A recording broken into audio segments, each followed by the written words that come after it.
Hi అండి. ఈరోజు కాకరకాయ ఉల్లికారం అయితే చేశాను. చేదు లేకుండా టేస్ట్ అయితే చాలా బాగా వచ్చింది. కొన్ని వంటలు వీళ్ళు చేస్తేనే టేస్ట్ అదిరిపోతుందని ఒక గుర్తింపు అయితే ఉంటుంది కదా! ఈ కాకరకాయ ఉల్లికారం మా అత్తయ్య గారు అయితే చాలా బాగా చేస్తారు. కాకరకాయ అంటే ఇష్టపడినోళ్ళు కూడా ఈ కూర తింటే అసలు వదిలిపెట్టరు. అంత బాగుంటుంది కాకరకాయ ఉల్లికారం. శుభ్రంగా కడుక్కున్న కాకరకాయలను తీసుకుని రౌండ్ షేప్‌లో కట్ చేసి గింజలవి తీసుకుని పక్కన పెట్టుకున్నాను.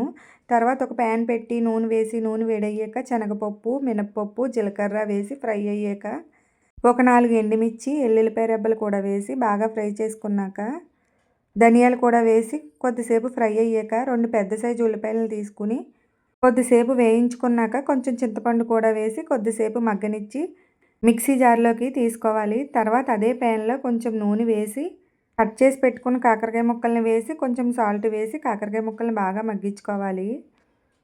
కాకరకాయ ముక్కల్ని కొంచెం చిన్నగా కట్ చేసుకున్నా పర్వాలేదు.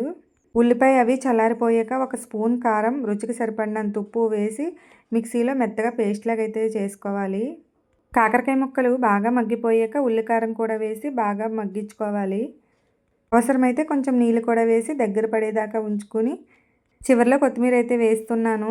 ఎంతో టేస్టీగా ఉండే కాకరకాయ ఉల్లికారం అయితే రెడీ అయిపోయింది.